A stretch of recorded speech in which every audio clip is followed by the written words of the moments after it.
जनक उवाच हन्त आत्मग्नस्य धीरस्य खेलतो भोगलीलया न हि संसारवाहिकैः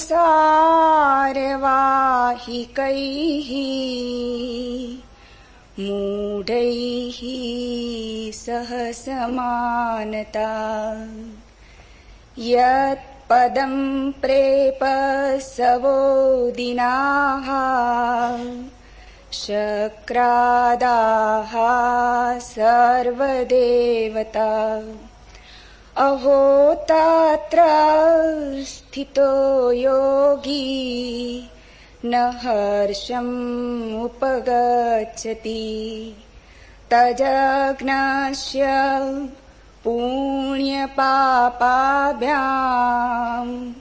स्पर्शो यन्त न जायते न हि आकाशस्य धूमेन दृश्यमानापि संगति आत्मैवेदं जगत् सर्वं ज्ञातं येन महात्मना यदच्छया वर्तमानं तं निषेधुं क्षमेतक आब्रह्मस्तम्भपर्यन्ते भूतग्रामे चतुर्विधे विघ्नस्यैः सामर्थ्यम् इच्छानिच्छा विवर्जते आत्मानम् अद्वैवं कश्चित् जानाति जगदीश्वरम् यद्वेति तत्स कुरुते न भयं तस्य कुत्रचित्।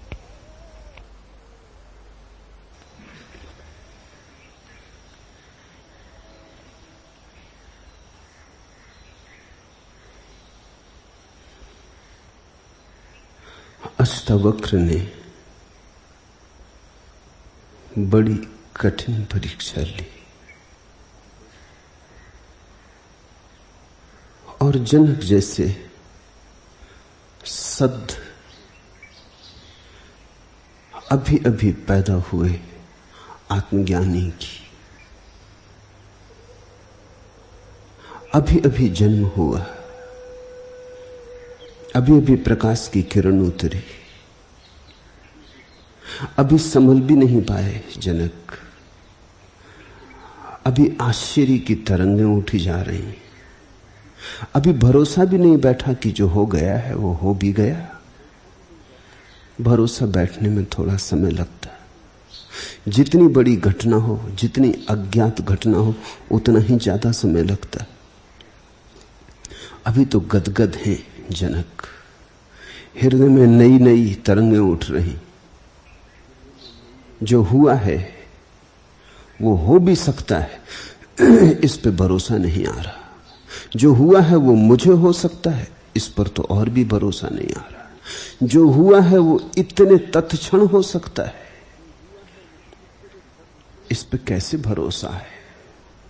बड़े गहन अहोभाव से भरे जनक और अष्टावक्र बड़ी कठोर परीक्षा लेते, जैसे अभी अभी पैदा हुआ बच्चा हो और परीक्षा शुरू हो गई। लेकिन उस कठोरता में करुणा है, उस कठोरता में जनक का सारा भविष्य है। और ये परीक्षा तत्क्षण ही ली जा सकती है। अगर थोड़ी देर हो जाए और ज्ञान की ताजगी समाप्त हो जाए तो फिर परीक्षा लेनी कठिन है। इसे थोड़ा समझने की कोशिश करें। जब ताजा ताजा ज्ञान है तब तरल होता है, तब उसे नए रूप दिए जा सकते, नए ढांचे दिए जा सकते। जैसे छोटा सा अंकुर निकलता है, उसे हम कैसा ही झुका लें, और किन्हीं दिशाओं में मोड़ दें, कोई भी ढंग दे दें, फिर बड़ा पुराना वृक्ष है, उसे झुकाना मुश्किल हो जाता है, टूट जाएगा, झुकेगा नहीं। तो ज्ञान जब पैदा हो तभी अवसर है। देर हो जाए, आश्चर्य समाप्त हो जाए तो ज्ञान ठोस हो गया, तरलता खो गई। वो जो अग्नि पैदा हुई थी वो विलीन हो गई, वो जो लावा बहा था वो जम गया, पत्थर हो गया। फिर उसकी परीक्षा बड़ी कठिन है और परीक्षा व्यर्थ भी है, क्योंकि फिर बड़ी तोड़फोड़ करनी पड़ेगी। इसलिए अष्टावक्र ने एक क्षण भी न खोया। इधर जनक आश्चर्य से भरे हैं, उधर अष्टावक्र ने कसना शुरू कर दिया। जनक ने इन सूत्रों में, आज के सूत्रों में उत्तर दिया है। जो परीक्षा ली जा रही है उसके प्रति अपने हृदय के भाव प्रकट किए, वे बड़े अनूठे। जनक ना तो नाराज हुए, जरा भी नाराज हो जाते तो असफल हो जाते, जरा भी उद्विग्न हो जाते तो असफल हो जाते। क्या कहते हैं ये उतना सवाल नहीं है, कैसा परीक्षा को लिया, करुणा को पहचाने अष्टावक्र की या कठोरता को। अगर कठोरता को पहचानते हो, करुणा को भूल जाते, तो उसका अर्थ हुआ कि जनक का अहंकार अभी भी मरा नहीं। अहंकार ही कठोरता को पहचानता है। जहां अहंकार खो गया वहां तो सिर्फ महाकरुणा ही ज्ञात होती। वहां तो गुरु गर्दन पे तलवार भी रख दे तो फूलों का हार ही रखा हुआ मालूम होता। वहां तो गुरु मार भी डाले तो भी शिष्य मरने को तत्पर होता, क्योंकि गुरु के हाथ से मौत इससे शुभ और क्या होगा, इससे महाजीवन और क्या हो सकता है। ये तो गुरु की महाअनुकंपा कि वो गर्दन को अलग कर दे तो तुम पिंजड़े से मुक्त हो जाओ।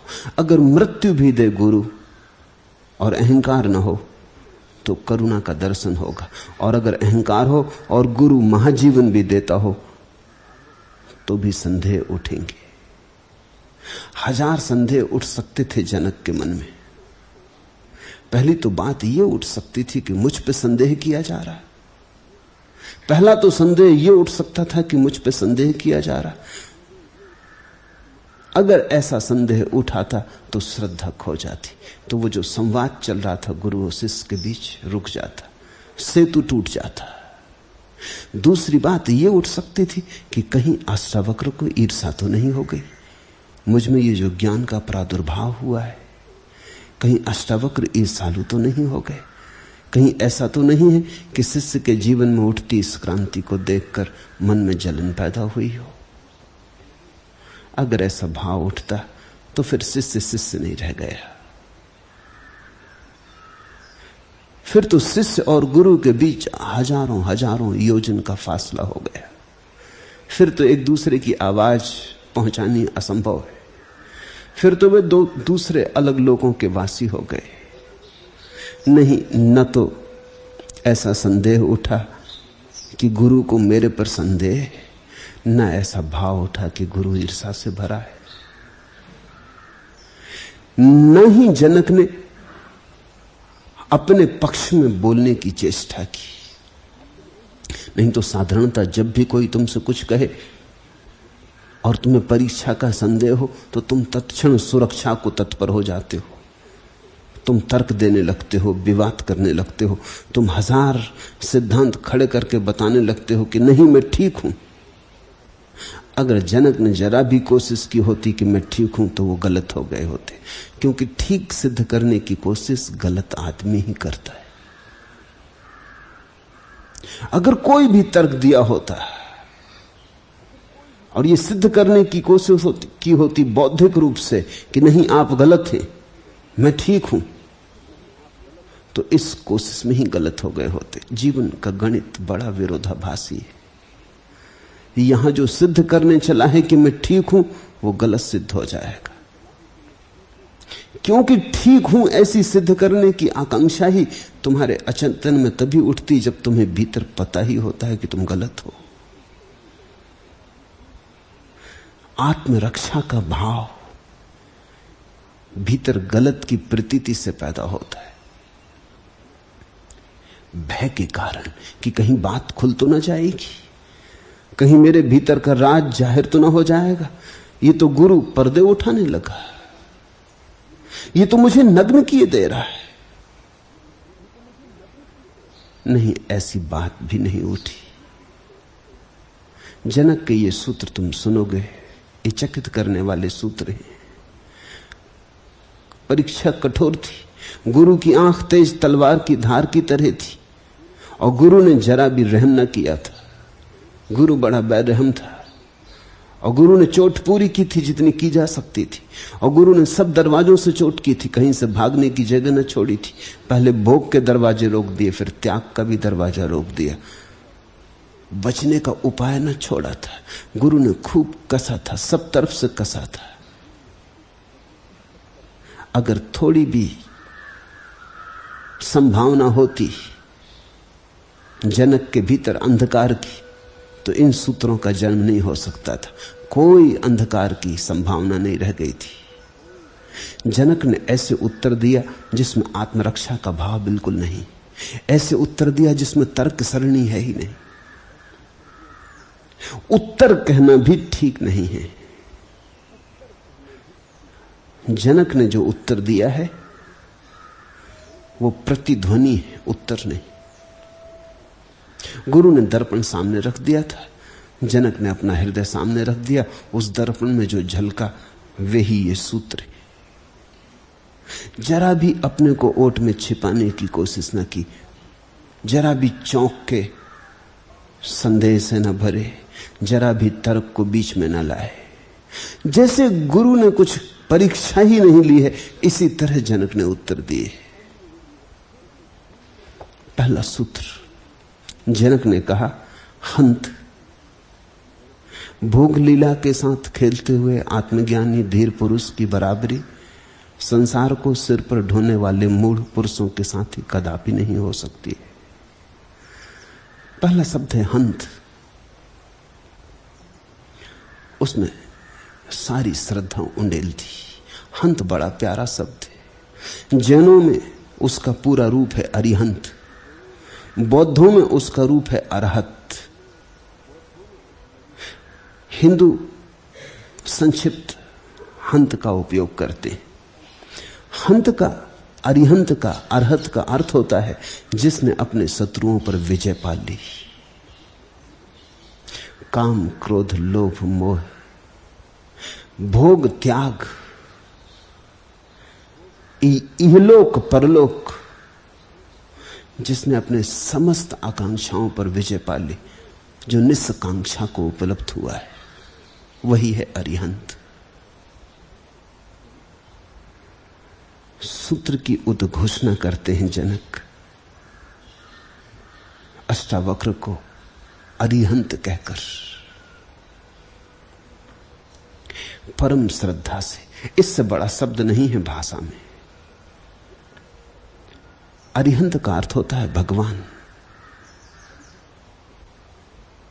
अरिहंत का अर्थ होता है आखिरी चैतन्य की दशा, जिसके पार फिर कुछ भी नहीं। जो जो हटाना था हटा दिया, जो जो गिराना था गिरा दिया, जो जो मिटाना था मिटा दिया, जो जो जीतना था जीत लिया। अब कुछ भी नहीं बचा, शुद्ध चैतन्य का सागर रह गया। वैसी दशा का नाम है अरिहंत।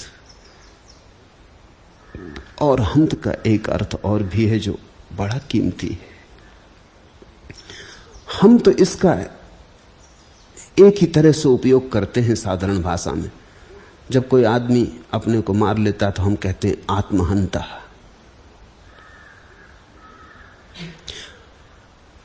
हंत का अर्थ होता है जिसने अपने को मिटा लिया, जिसने अपने को समाप्त कर दिया, जिसके भीतर मैं ना रही, जिसके भीतर अहंकार ना रहा,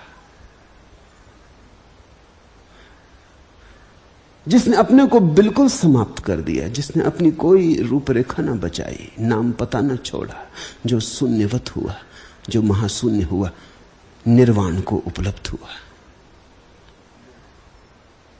जिसने वस्तुतः आत्मघात कर लिया।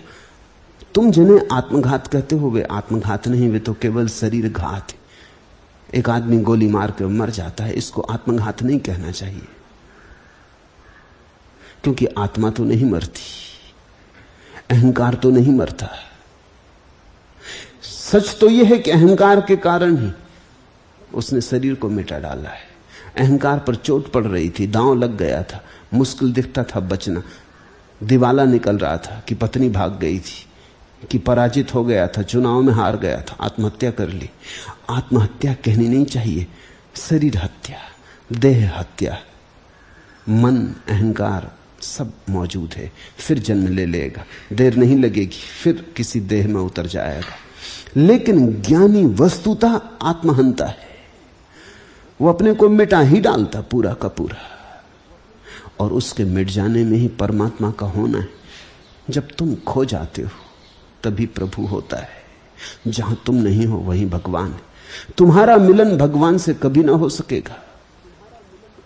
तुम जब तक खोजते रहोगे तब तक भटकते रहोगे, क्योंकि तुम जब तक खोजते रहोगे तुम ही बने रहोगे। कल एक युवक इंग्लैंड से आया और मुझसे कहने लगा कि मैं आपके पास आया हूं, मेरी जीसस में बड़ी आस्था है, बड़ा विश्वास है मुझे जीसस में। उसने कहा, क्या आप मेरे विश्वास को दृढ़ बना सकेंगे? क्या आप मेरे विश्वास को और मजबूत बना सकेंगे? तो मैं संन्यास्त होने को तैयार हूं। मैंने उससे कहा, फिर हमें बातचीत साफ कर लेनी चाहिए, क्योंकि तुम्हारे विश्वास को मजबूत बनाने का अर्थ तो तुम ही को मजबूत बनाना होगा। तुम सोचते हो तुम जीसस पे विश्वास करते हो, तुम्हें जीसस से कोई भी प्रयोजन है? तुम्हारा विश्वास मजबूत होना चाहिए, और जब तक तुम्हारा सब भाव न मिट जाए मैं होने का, तब तक जीसस से तुम्हारा कोई संबंध नहीं हो सकता। तो अगर तुम मुझ पे छोड़ते हो तो मेरी पूरी चेष्टा ये होगी कि तुम्हारे विश्वासों को बिल्कुल मिटा डालूं, क्योंकि उन्हीं विश्वासों के सहारे तुम खड़े हो। जब सब सहारे गिर जाएंगे तो तुम भी गिर जाओगे, और जहां तुम गिरोगे वहीं सूली लगी। जहां तुम गिरे वहीं तुम्हारा संबंध क्राइस्ट से हुआ। उससे मैंने कहा, जब तक तुम क्रिश्चियन हो तब तक क्राइस्ट से कोई संबंध ना हो सकेगा। तो अगर तुम मुझ पे छोड़ते हो तो मैं तुम्हारे क्राइस्ट को तो बिल्कुल मिटा दूंगा, क्योंकि तुम्हारा क्राइस्ट तो तुम ही को भरता है। जब तुम समाप्त हो जाओगे, तुम्हारा क्राइस्ट, तुम्हारी क्रिश्चियनिटी, तुम्हारा चर्च, तुम्हारा शास्त्र सब खो जाएगा, और तुम ही खो जाओगे सबके आधार। तब जिसका प्रादुर्भाव होगा उसे फिर तुम चाहे क्राइस्ट कहना, चाहे बुद्ध कहना, चाहे जिन कहना, तुम्हें जो मर्जी हो कहना, उससे फिर मुझे कोई प्रयोजन नहीं। वो नाम की ही बात है। न तो जीसस का नाम क्राइस्ट था, न बुद्ध का नाम बुद्ध था, न महावीर का नाम जिन था। वो तो चैतन्य की अवस्था के नाम है, आखिरी अवस्था के नाम है। जिन का अर्थ जिसने जीत लिया,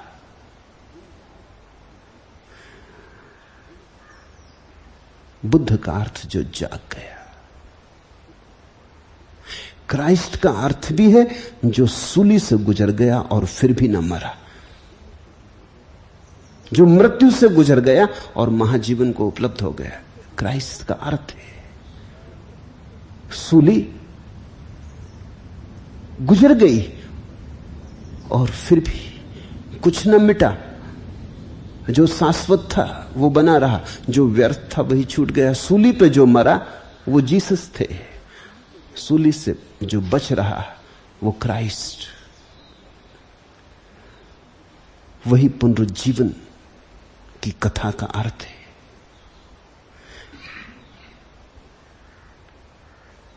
हंता का अर्थ है जिसने अपने को पोंछ डाला, मिटा डाला, जिसने अपने हाथ से अपने अहंकार को घोंट दिया, गला घोंट दिया।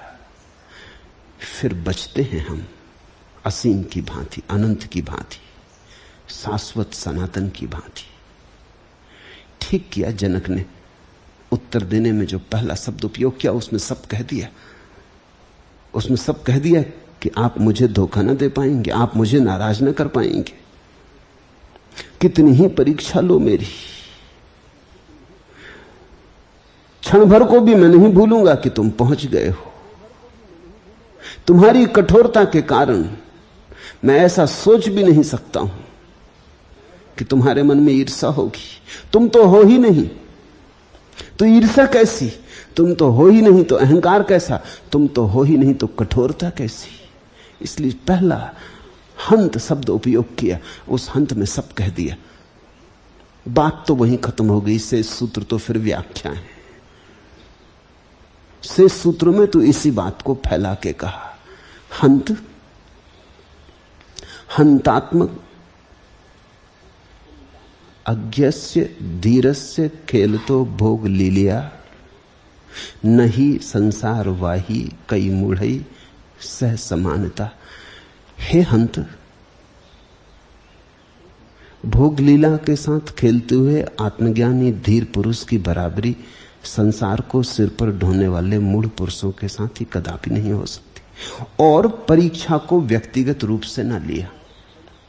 उत्तर देखते हैं, उत्तर में यह नहीं कहा कि आप मेरी बराबरी अज्ञानियों से कर रहे हैं। मुझको तो बीच में लाए ही नहीं, मैं को तो उठाया ही नहीं, मैं का कोई संबंध न बांधा। उत्तर बिल्कुल निर्वैयक्तिक है। कहा कि भोग लीला के साथ खेलते हुए आत्मज्ञानी धीर पुरुष की बराबरी संसार को सिर पर ढोने वाले मूढ़ पुरुषों के साथ ही कदापि नहीं हो सकती।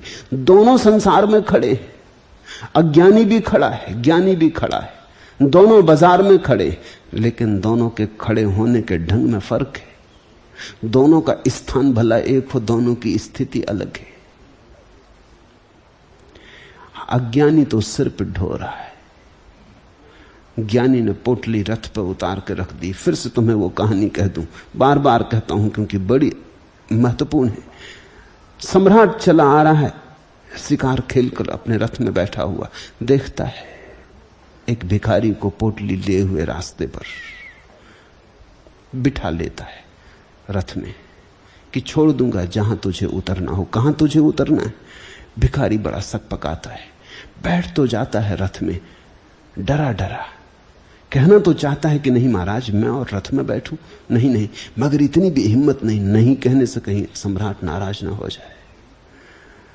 उस स्वर्ण सिंहासन पर सिकुड़ा सिकुड़ा बैठा है, घबराया हुआ बैठा है कि कहीं मेरे कारण सब गंदा ना हो जाए, मैं दीनहीन इस राजरथ पर बैठूं। लेकिन पोटली उसने अपने सिर पर उठा रखी। सम्राट थोड़ी देर बाद कहता, अरे पागल, पोटली नीचे रखा, पोटली सिर पे क्यों रखे? वो कहता, नहीं महाराज, इतनी ही दया क्या कम है कि आपने मुझे बैठा लिया और अपनी पोटली का वजन भी आपके रथ पर रखूं। नहीं नहीं, ये जाति हो जाएगी तो अशिष्टाचार हो जाएगा, माना कि मैं दीनहीन गरीब आदमी हूं, इतनी तो बुद्धि मुझे भी है। पोटली तो मैं सिर पे ही रखूंगा, आप कुछ भी कहो। मैं बैठ गया, यही बहुत। बैठना भी नहीं था मुझे, डर के मारे बैठ गया हूं कि कहीं आप नाराज न हो जाएं। मेरे पैर तो चलने के लिए ही बने हैं, मैं तो गरीब आदमी हूं, ये रथ मेरे लिए नहीं। मुझे बड़ी दिक्कत हो रही, कम से कम पोटली तो मुझे सिर पर रखे रहने दें, इतना बोझ आपके रथ पर और डालूं, नहीं, ये मुझसे ना हो सकेगा। अब तुम रथ में बैठे हो, पोटली सिर पर रखो कि नीचे बराबर। जनक कहते हैं ज्ञानी पुरुष भी रथ में बैठता, अज्ञानी भी रथ में बैठता। अज्ञानी पोटली सिर पर रखे रहता है, ज्ञानी पोटली नीचे उतार के रख देता है। संसार को सिर पर ढोने वाले मूढ़ पुरुषों के साथ ज्ञानी पुरुष की समानता कदापि नहीं की जा सकती है। क्यों? भोग लीला के साथ खेलते हुए वो जो ज्ञानी पुरुष है उसके लिए तो सब लीला हो गया, सब खेल हो गया। वो तो इस जगत में खेल की तरह सम्मिलित है, इस जगत में उसे कोई रस नहीं, इस जगत में पक्ष विपक्ष नहीं रहा उसके मन में, इच्छा अनिच्छा नहीं रही। वो तो सम्मिलित होता है प्रभु मर्जी से। वे सूत्र आगे आएंगे, लेकिन जगत उसे खेल हो गया। तुम दुकान पे दो ढंग से बैठ सकते हो। एक ढंग है अज्ञानी का कि तुम सोचते हो दुकान ही जीवन। एक ढंग है ज्ञानी का, तुम जानते हो एक खेल जरूरी, खेलना आवश्यक, जीवन का हिस्सा, लेकिन खेल मात्र। दोनों दुकान पर बैठे, दोनों एक जगह बैठे, लेकिन दोनों की चित्त दशा बड़ी भिन्न है। एक साक्षी मात्र है क्योंकि सब खेल है, दूसरा भोक्ता हो गया, कर्ता हो गया क्योंकि सब बड़ा गंभीर है।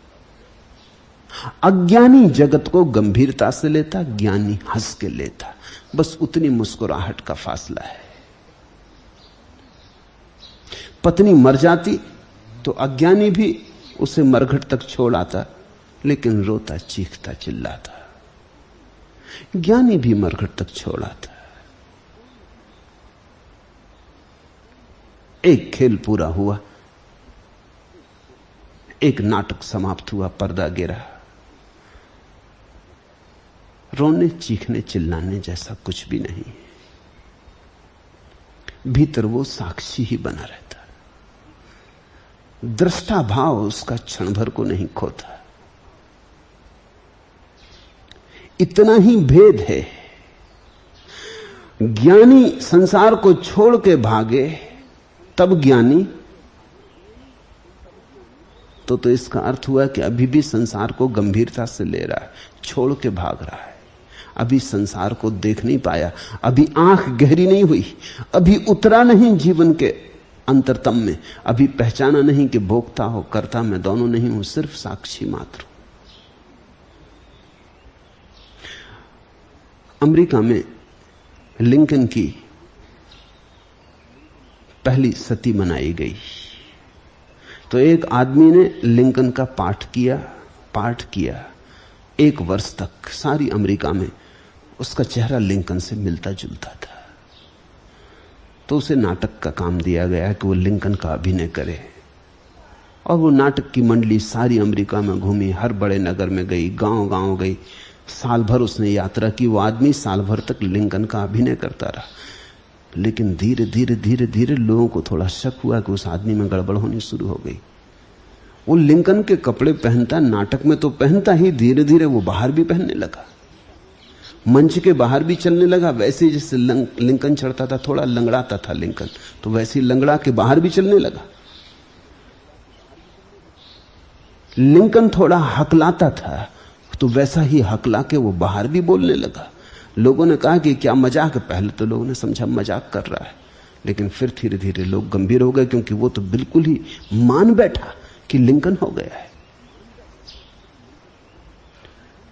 जब साल भर बाद वो घर आया तो वो तो बिल्कुल लिंकन होके आ गया था। साल भर अभिनय करते करते वो ये भूल ही गया कि मैं अभिनेता हूं। उसने तो मान ही लिया कि मैं अब्राहम लिंकन। उसके संबंध में तो ये लोकोक्ति प्रचलित हो गई कि जब तक इसको गोली ना मारी जाएगी तब तक ये ना मानेगा। जैसे लिंकन को गोली मारी गई और लिंकन की हत्या हुई, जब तक इसकी हत्या ना होगी ये मानने वाला नहीं।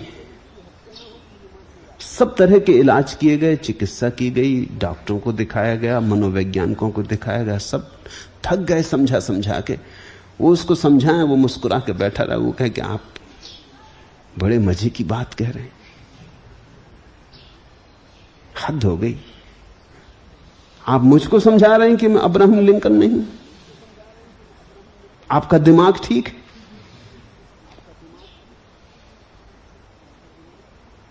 मुझ में क्या कमी देखते? कमी उसमें कुछ भी ना थी। अभिनय वो बिल्कुल पूरा कर रहा था। वैसा चलता, वैसा बोलता, वैसा उठता बैठता, वैसी उसने दाढ़ी मूछें बढ़ा ली थी, सब बिल्कुल वैसा था। आखिर चिकित्सक भी उससे थक गए और उन्होंने कहा कि आदमी तो हद है, इसको भरोसा इतना गहरा आ गया है। तभी अमेरिका में एक मशीन इजाद की गई थी जिसको अदालतों में उपयोग करते हैं, झूठ पकड़ने के लिए, लाई डिटेक्टर। आदमी को मशीन के ऊपर खड़ा कर देते हैं, उससे प्रश्न पूछते हैं, ऐसे प्रश्न जिनके उत्तर वो झूठे तो कभी दे ही नहीं सकता। जैसे उससे पूछते हैं घड़ी दिखा के कि कितना बजा है, अब घड़ी में अगर 8:30 बजा है तो वो कहता 8:30 बजा है, इसमें क्या झूठ बोलेगा, घड़ी सामने, झूठ बोलेगा कैसे। उससे पूछते हैं ये रंग कैसा है, गेरुआ है कि हरा है, तो वो कहता है गेरुआ है, इसमें झूठ क्या बोलेगा। उसके सामने किताब रख के कहते हैं किताब कुरान है कि बाइबल है, वो कहता है बाइबल है, इसमें झूठ क्या बोलेगा। ऐसे 5-7 प्रश्न पूछते हैं जिनमें सच बोलना अनिवार्य ही है, उनमें झूठ बोलने की कोई जगह नहीं है। नीचे मशीन ग्राफ बनाती, जैसा तुमने कार्डियोग्राम देखा हो वैसा ही ग्राफ बनता नीचे। उसके हृदय की धड़कनें बताती हैं कि बिल्कुल ठीक चल रही। तभी अचानक उससे पूछते हैं कि तुमने चोरी की, उसके हृदय में तो आवाज आती है कि की, क्योंकि उसने की है, लेकिन वो उसे गटक जाता और कहता नहीं। नीचे कार्डियोग्राम जो बन रहा है, ग्राफ जो बन रहा है, वो झटका खा जाता, क्योंकि अब पहली दफा कुछ कहना चाहता था और कुछ कहा तो एक झटका लगा। हृदय की धड़कन पर, श्वास पर एक विरोध पैदा हुआ, एक द्वंद्व हुआ, द्वंद्व पकड़ जाता है, बस वहीं उसे पकड़ लेते। तो किसी ने सुझाव दिया कि इस आदमी को लाई डिटेक्टर पर खड़ा करके देखो। उसे खड़ा किया गया, उसके सब चिकित्सक इकट्ठे हुए, परिवार के लोग इकट्ठे हुए। वो आदमी भी थक गया था, रोज रोज सभी समझाते थे। उसने उस दिन कहा कि अच्छा चलो झंझट खत्म करो, हूं तो मैं अब्राहम लिंकन, लेकिन क्या करूं, अब दुनिया ही मानने को राजी नहीं, तो जाने दो, दुनिया को कह देंगे कि नहीं है। इस किस्से को अब खत्म किया जाए। लाई डिटेक्टर पर खड़ा किया, 5-7 ऐसे प्रश्न पूछे जो ठीक ही उत्तर दिए जा सकते थे। तब उससे पूछा कि क्या तुम अब्राहम लिंकन हो, उसने कहा कि नहीं, और नीचे लाई डिटेक्टर ने कहा कि झूठ बोल रहा है। इतना गहरा भरोसा, ऊपर से कह रहा है नहीं, लाई डिटेक्टर भी कहता है कि है तो ये अब्राहम लिंकन।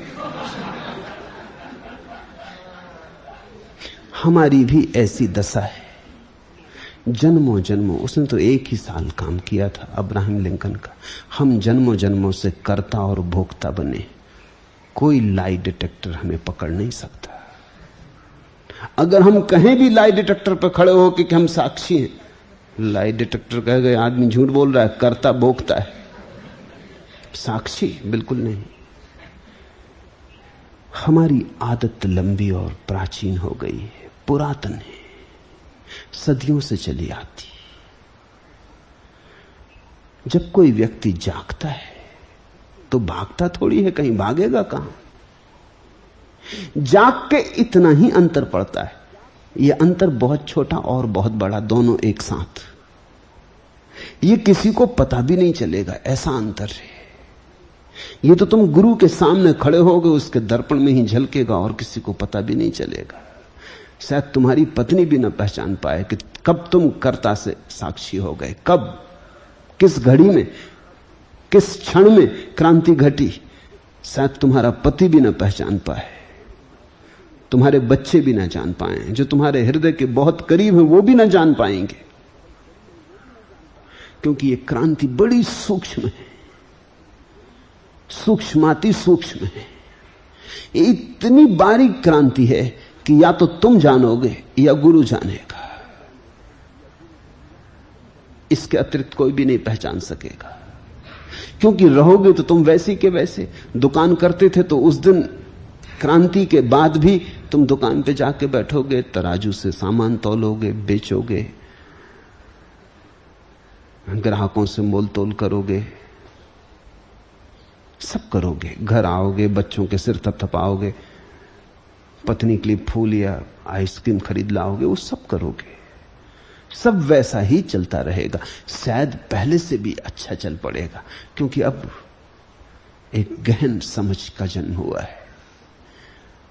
अब तुम किसी को व्यर्थ कष्ट न देना चाहोगे, लेकिन भीतर एक क्रांति घटित हो गई। अब तुम दूर दूर हो, अब तुम बहुत दूर हो, अब तुम कर रहे हो, लेकिन करने में अब कोई गंभीरता नहीं है, अब नाटक है। अब तुम जाग गए कि ये सब रामलीला है, अब तुम्हें होश आ गया। इस होश को तो कोई होश वाला ही पहचानेगा और परखेगा। इसलिए गुरु की बड़ी जरूरत है, क्योंकि गुरु ही साक्षी हो सकता है। जनक ने कहा, भोग लीला के साथ खेलते हुए आत्मज्ञानी धीर पुरुष की बराबरी संसार को सिर पर ढोने वाले मूढ़ पुरुषों के साथ कदापि नहीं की जा सकती। देखना, उत्तर में ये मैं को बीच में नहीं लाए। अगर थोड़ा भी अज्ञान बचा होता तो वो कहते, क्या आप कहते हैं मेरी बराबरी और संसार के मूढ़ पुरुषों से करते हैं? ऐसा उत्तर होता। उत्तर बिल्कुल ऐसा ही होता है, लेकिन जरा सा फर्क होता है।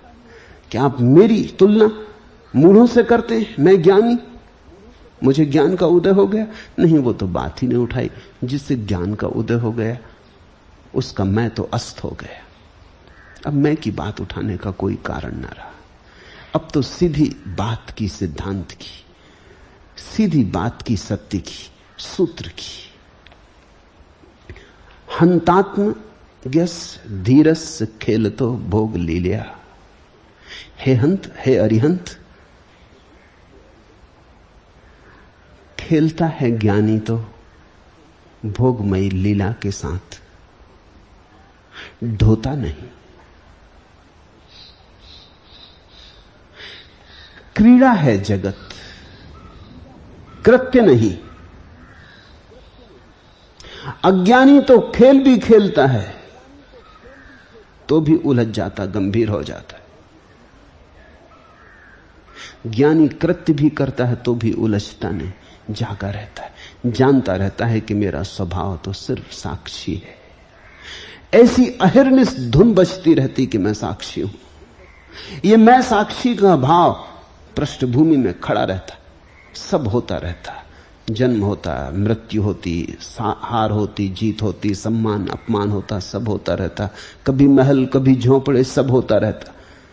लेकिन भीतर बैठा ज्ञानी जानता रहता कि लीला है, खेल है, क्रीड़ा है। तुमने देखा, तुम उसी रास्ते पर सुबह घूमने जाते हो और उसी रास्ते पर दोपहर दफ्तर के लिए जाते हो। रास्ता वही, तुम वही, रास्ते के किनारे खड़े दरख्त वही, सूरज, आकाश सब वही, पड़ोस के लोग वही, सब कुछ वही। लेकिन जब तुम दफ्तर जाते हो तो तुम्हारी चाल में तनाव होता है, तब तुम्हारे मन में चिंता होती। सुबह उसी रास्ते पे तुम घूमने जाते हो, तब ना कोई चिंता होती, ना कोई तनाव होता, क्योंकि तुम कहीं जा ही नहीं रहे हो। खेल है, घूमने निकले हो, हवा खाने निकले हो। कहीं से भी लौट सकते हो, कोई मंजिल नहीं है, कहीं पहुंचने का कोई स्थिर स्थान नहीं, कहीं पहुंचने को निकले ही नहीं हो, सिर्फ घूमने निकले हो। घूमने निकले हो तो एक मौज होती, काम से जा रहे हो सब मौज खो जाती। ज्ञानी अपने समस्त कामों को खेल बना लेता है और अज्ञानी खेल को भी काम बना लेता है। बस इतना ही फर्क है। ज्ञानी को कर्म भी अभिनय हो जाते हैं, अज्ञानी को अभिनय भी कर्म हो जाता है। वो अभिनय को भी गंभीरता से पकड़ लेता है। ज्ञानी जीवन में से कुछ भी नहीं पकड़ता, कुछ भी नहीं छोड़ता। पकड़ना छोड़ने का कोई सवाल नहीं, जो आ जाए, जो होता है होने देता है, सिर्फ देखता रहता। जिस पद की इच्छा करते हुए शक्र और दूसरे देवता दीन हो रहे हैं, उस पद पर स्थित हुआ भी योगी हर्ष को नहीं प्राप्त होता है। यही आश्चर्य है। वक्तव्य निर्वैयक्तिक है। यत पदम प्रेप्सवो दीना सक्राधा सर्वदेवता। इंद्र इत्यादि देवता भी दीन होके मांग रहे हैं, और मिल जाए, और मिल जाए, और मिल जाए। जिनके पास सब मिला हुआ मालूम पड़ता है वो भी मांग रहे हैं। मांग बंद होती नहीं, दीनता जाती नहीं, हीनता मिटती नहीं।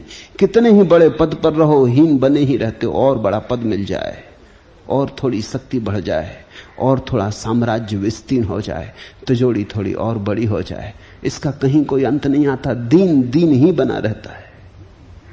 जिस पद की इच्छा करते हुए शक्र और दूसरे देवता दीन हो रहे, अहो तत्र स्थितो योगी न हर्षम उपगच्छति। आश्चर्य हंत कि योगी वहां बैठा है उस परम अवस्था में जिसके लिए देवता भी दीन हो रहे हैं, और फिर भी हर्ष को प्राप्त नहीं होता। उसकी सारी दीनता खो गई। इसे समझना, जब तक तुम सुखी हो सकते हो तब तक तुम दुखी भी हो सकते हो। सुख दुख साथ साथ हैं, रात दिन की भांति। तुम एक को ना बचा सकोगे। तुम ये ना कर सकोगे कि हर्ष तो बच जाए दुख हो जाए। तुम ये ना कर सकोगे दिन ही दिन बचे और रातें समाप्त हो जाएं। दिन बचाओगे रातें भी रहेंगी, सुख बचाओगे दुख भी रहेगा, जन्म बचाओगे मौत भी रहेगी, मित्र बचाओगे शत्रु भी रहेंगे। द्वंद्व से तुम बाहर जा ना सकोगे। जिस दिन तुम देखोगे कि ये तो दोनों जुड़े हैं, एक ही सिक्के के दो पहलू हैं, उस दिन पूरा सिक्का हाथ से गिर जाता। योगी उस पद पर बैठा है जिसकी बड़े बड़े देवता भी आकांक्षा कर रहे हैं, लेकिन फिर भी हर्ष को उपलब्ध नहीं होता है।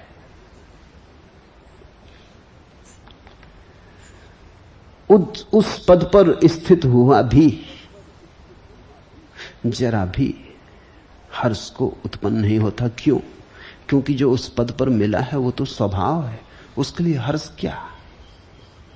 जो मिलना ही चाहिए वही मिला है, जो मिला ही हुआ था वही मिला है, जिसको भूल से समझा था कि खो गया वही मिला है, खोया तो कभी भी ना था। हर्ष क्या है? अपनी स्वयं की संपत्ति पाके हर्ष कैसा है? जनक कहते हैं आश्चर्य यही कि सब पाके भी हर्ष नहीं होता योगी को। हर्ष होता ही नहीं योगी को। तुम आनंद का अर्थ हर्ष मत समझना। हर्ष तो एक ज्वरग्रस्त दशा है। हर्ष भी थकाता है। तुम ज्यादा देर हर्ष में न रह सकोगे। हर्ष में भी तरंगें उठती हैं, जैसे चिंता की तरंगें वैसे हर्ष की तरंगें, जैसे दुख की तरंगें वैसे हर्ष की तरंगें।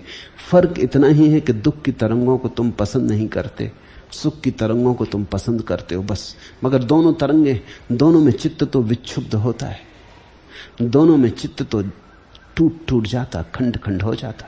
तुम्हारी अखंडता तो बिखर जाती, तुम्हारी शांत झील तो खो जाती, तुम्हारा दर्पण तो ढक जाता है।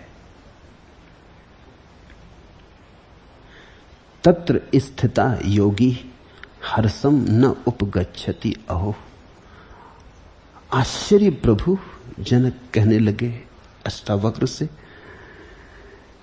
कि जिसे पाने के लिए सारा संसार दौड़ा जा रहा है, जन्मों जन्मों की यात्रा चल रही है, अनंत की खोज चल रही, अनंत से चल रही, उसे पाकर भी, उस सिंहासन पर विराजमान होकर भी योगी में हर्ष का भी पता नहीं होता।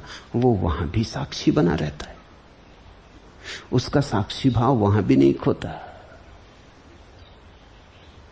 जरा भी तरंग उठती नहीं, आकाश उसका कोरा का कोरा रहता है। न दुख के बादल न सुख के बादल, बादल गिरते ही नहीं। उस पद को जानने वाले के अंतःकरण का स्पर्श वैसे ही पुण्य और पाप के साथ नहीं होता है जैसे आकाश का संबंध भासता हुआ भी धुएं के साथ नहीं होता। तुमने देखा, चूल्हा जलाते हो धुआं उठता है, धुआं आकाश में फैलता है, लेकिन आकाश को गंदा नहीं कर पाता, न छूता। इतने बादल उठते हैं, सब धुआं है, फिर खो जाते। कितनी बार बादल उठे और कितनी बार खो गए। आकाश तो जरा भी मलिन नहीं हुआ, न तो शुभ्र बादलों से स्वच्छ होता, न काले बादलों से मलिन होता। जनक कहते हैं उस पद को जानने वाले का अंतःकरण ऐसे ही हो जाता है जैसे आकाश। तजज्ञस्य पुण्य पापाभ्याम स्पर्शो हैंतर्न जायते न हयाकाश धूमेन दृश्य मानापि संगीता। जैसे धुएं के संग से आकाश अछूता कुंवारा बना रहता, अस्पर्शित। वैसे ही ज्ञानी के साक्षी भाव का आकाश किसी भी चीज से धूमिल नहीं होता। उसकी प्रभा, वो भीतर की ज्योति धूम रहित जलती। न महल उसे अमीर करते और न झोंपड़े उसे गरीब करते,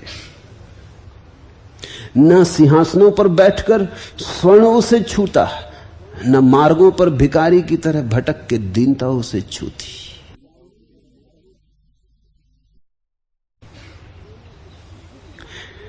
जिस महात्मा ने इस संपूर्ण जगत को आत्मा की तरह जान लिया है, उस वर्तमान ज्ञानी को अपनी स्फुरना के अनुसार कार्य करने से कौन रोक सकता है?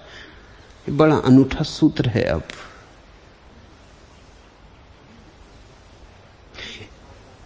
ही आकाशस्य संगति दृश्य माना अपि धूमेन्ना, आकाश जैसा हो गया जो धुआं जिसे अब छूता नहीं। जिस महात्मा ने इस संपूर्ण जगत को आत्मा की तरह जान लिया है, मैं मिटा कि फिर भेद ना रहा। जैसे मकान के आसपास तुम बागुड़ लगा लेते हो तो पड़ोसी से भिन्न हो गए, फिर बागुड़ हटा दी, बागुड़ जला दी। जमीन तो सदा एक ही थी, बीच की बागुड़ लगा रखी थी, वो हटा दी तो तत्क्षण तुम सारी पृथ्वी के साथ एक हो गए। मैं की बागुड़ है, मैं की हमने एक सीमा खींच रखी अपने चारों तरफ, एक लक्ष्मण रेखा खींच रखी जिसके बाहर हम नहीं जाते और न हम किसी को भीतर घुसने देते। जिस दिन तुम इस लक्ष्मण रेखा को मिटा देते हो, न फिर कुछ बाहर है न कुछ फिर भीतर है, बाहर और भीतर एक हुए।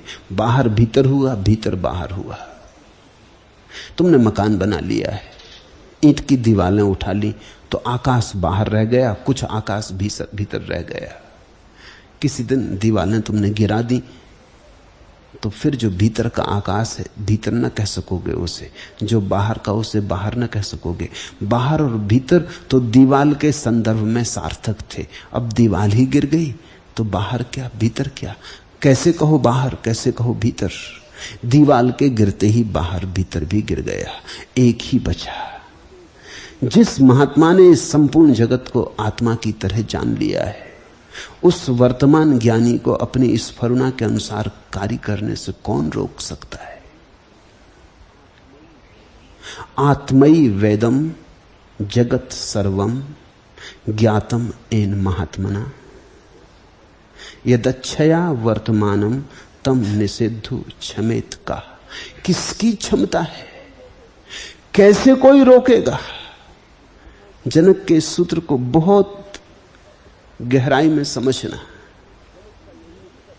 जनक का यही उत्तर है। जनक कह रहे हैं अब कौन रोके? जब मैं एक हो गया तो अब कौन रोके? जो हो रहा है हो रहा है, जो होगा होगा। अब रोकने वाला ना रहा।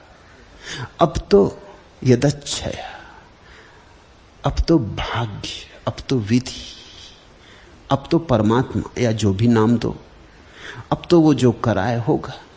अब तो अपने किए कुछ ना होगा, हम तो रहे नहीं, हम तो गए।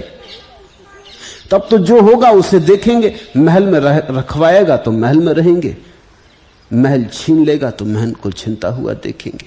ऐसी जनक के जीवन में कथा है कि एक गुरु ने अपने शिष्य को बहुत वर्षों तक मेहनत करने के बाद भी जब देखा कि कोई गति नहीं हो रही समाधि में, तो कहा कि तू जनक के पास चला जा। अब जिसकी गति समाधि में नहीं हो रही थी, जाहिर है कि बड़ा अहंकारी रहा होगा। उसने कहा मैं और जनक के पास जाऊं और जनक मुझे क्या सिखाएंगे? खुद ही तो पहले सीखे, पहले त्याग तो करें। महलों में रहते हैं, राग रंग में जीते हैं, मुझे क्या खाक सिखाएंगे? मगर आप कहते हैं तो चला जाता हूं, गुरु आज्ञा है इसलिए चला जाता हूं। गया तो, लेकिन गया नहीं, मजबूरी जैसा गया, व्यवस्था में गया। माननी है आज्ञा सो पूरी कर दी। गुरु ने कहा तो जाओ। गया लेकिन अकड़ थी। जब पहुंचा जनक के दरबार में तो वहां तो राग रंग चल रहा था, संगीत उठ रहा था, नर्तकियां नाच रही थी, शराब के प्याले ढाले जा रहे थे, दरबारी मस्त हो रहे थे, बीच में बैठे थे जनक। वो हंसा अपने मन में, उसने कहा कि मैं पहले ही जानता था, अभी इसको खुद ही बोध नहीं है, अभी ये बैठा यहां क्या कर रहा है। और अगर ये ज्ञानी है तो फिर अज्ञानी कौन है? और अगर इससे मुझे सीखना है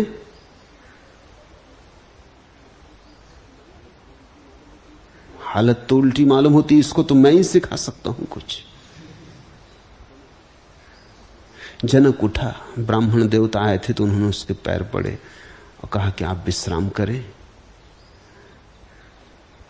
सुबह विश्राम के बाद आपकी जिज्ञासा प्रकट करना। उसने कहा खाक जिज्ञासा? तुमने अपने को समझा क्या? कैसी जिज्ञासा? तुमसे जिज्ञासा करूंगा? उसने कहा कि नहीं, आपकी मर्जी, करना हो करें ना करें, लेकिन अभी तो विश्राम कर लें, भोजन करें। भोजन और विश्राम की व्यवस्था करवा दी। जनक को दिखाई तो पड़ गया सीधा सीधा कि इस आदमी की अड़चन क्या है, इसके गुरु ने क्यों इसे भेजा है। ये भोग से तो छूट गया था, ये त्यागी हो गया था। और भोगी को तो ध्यान में ले जाना कठिन है ही, त्यागी को महाकठिन है। ध्यान में ले जाने में जो अहंकार बाधा है वो त्यागी के पास तो और भी मजबूत हो जाता है, ठीक इस्पात का हो जाता है। त्यागी का अहंकार तो स्टेलिन हो जाता है। स्टेलिन का नाम स्टील से बना, तो बिल्कुल स्टेलिन हो जाता है।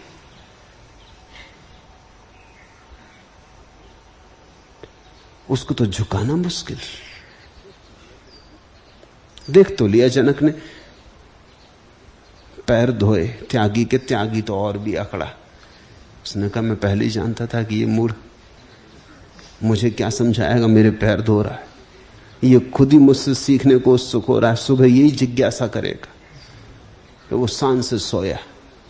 वो थोड़ी सी चिंता थी मन में, वो भी गई कि किसी से कुछ सीखना पड़ेगा। सिखाने का मजा अहंकार को बहुत है, सीखने के लिए अहंकार बिल्कुल राजी नहीं। गुरु होने का मौका मिले तो अहंकार तत्क्षण होने को तैयार है। शिष्य बनने में बड़ी अड़चन है, बड़ी कठिनाई है। सुबह हुआ, जनक ने उसे द्वार पर आके जगाया और कहा कि चलें स्नान को, पीछे बहती है नदी, वहां हम स्नान कर लें। वो दोनों स्नान को गए। त्यागी के पास तो सिवाय लंगोटी के कुछ भी न था। 2 लंगोटियां थी, तो एक लंगोटी तो वो किनारे पर रख गया और एक लंगोटी तो पहने था तो नदी में गया। जनक भी उसके साथ साथ गए। जब वो दोनों नदी में स्नान कर रहे थे तभी वो त्यागी चिल्लाया, अरे जनक, तेरे महल में आग लगी, सारा महल धू धू कर जल रहा। जनक ने कहा मेरा महल क्या, महल में आग लगी इतना ही कहो, अपना क्या, न लेके आए थे न लेके जाएंगे। उसने कहा तू जान, तेरा महल मेरी लंगोटी। वो भागा क्योंकि वो महल की दीवार के पास ही लंगोटी रखी।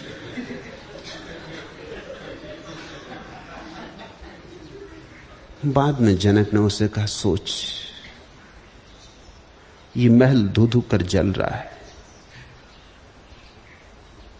और मैं कहता हूं कि मैं बिना महल के आया था, बिना महल के जाऊंगा।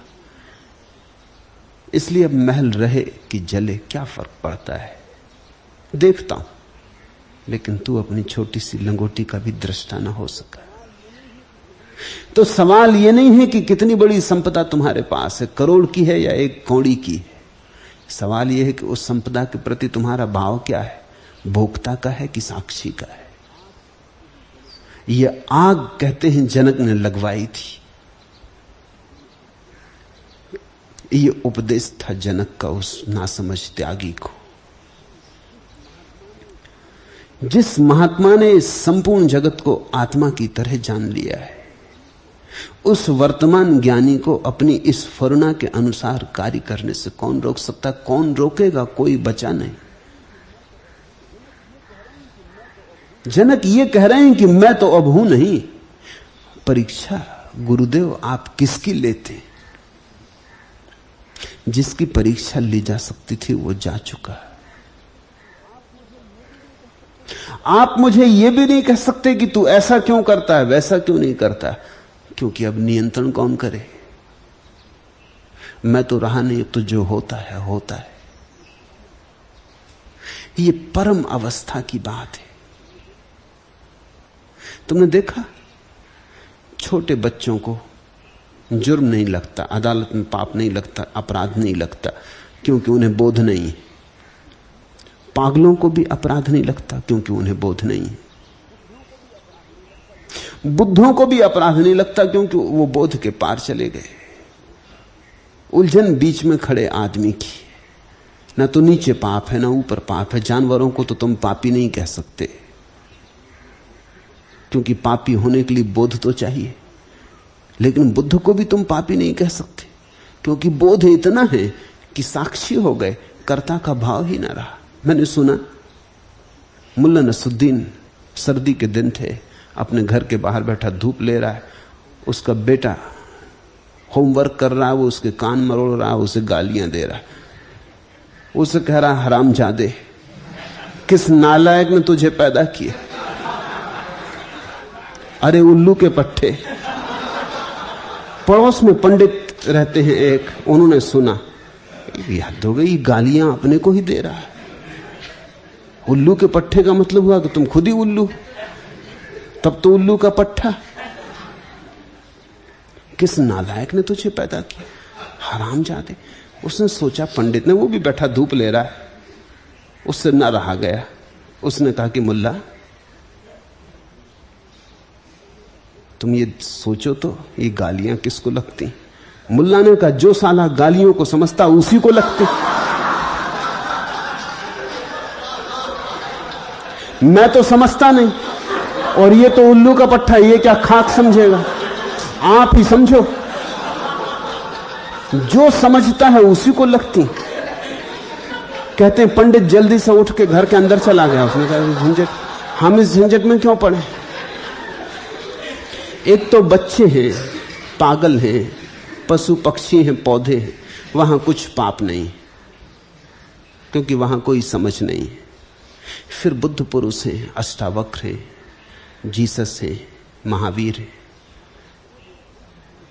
वहां बोध इतना सघन हुआ है कि कर्ता का भाव नहीं रहा। इन दोनों को कोई पाप नहीं है। पाप तो बीच में पंडितों को है, जो समझते। तुम समझते हो कि तुमने किया, इसलिए तुम पापी हो जाते। तुम समझते हो कि तुमने किया, इसलिए तुम पुण्यात्मा हो जाते। तुम समझते हो तुमने किया, इसलिए भोगी। तुम समझते हो तुमने किया, इसलिए त्यागी।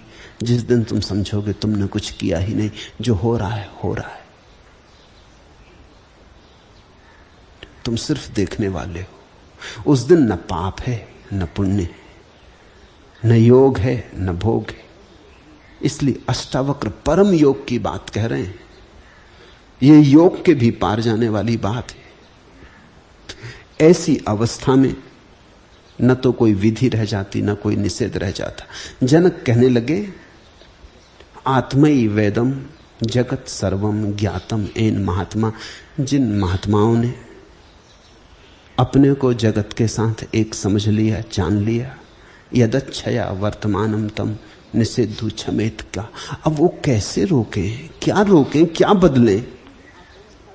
बदलाहट की आकांक्षा भी अहंकार की ही आकांक्षा है। साधना भी अहंकार का ही आयोजन है। अनुष्ठान भी अहंकार की ही प्रक्रिया है। इसलिए तो जनक ने कहा कि आप ही तो कहे कि अधिष्ठान, अनुष्ठान, आधार, आश्रय सब बाधाएं हैं।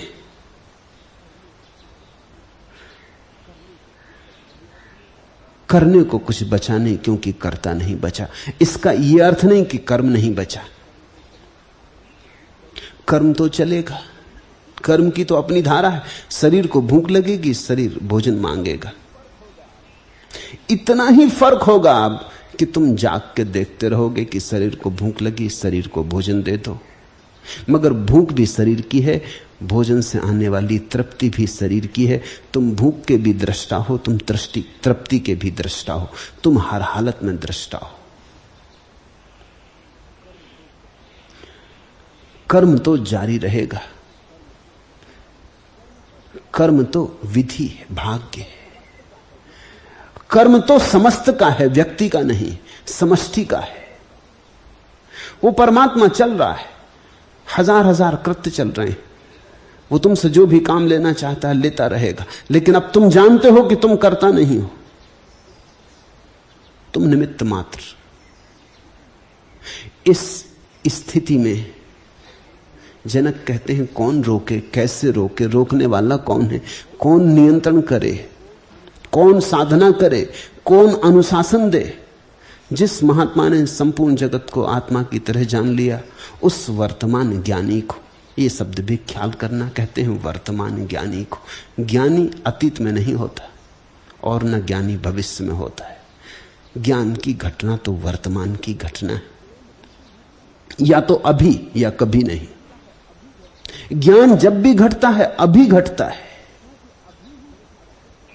क्योंकि अभी ही अस्तित्व है। जो जा चुका जा चुका, जो आया नहीं आया नहीं।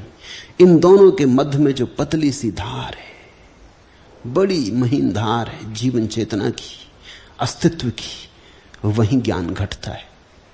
वर्तमान ज्ञानी को अपनी स्फुरना से जीना होता, स्वतः स्फुरना, वो सर्व से आती स्फुरना। उसके लिए हम पैदा नहीं करते, न हम नियंत्रण करते, न हम उसके जन्मदाता हैं, न हम उसके नियंत्रक हैं। वो स्फुरना आती। पक्षी गीत गा रहे, वृक्षों में फूल लग रहे, ये सब स्वतः हो रहा है। ये स्फुरना जागतिक है।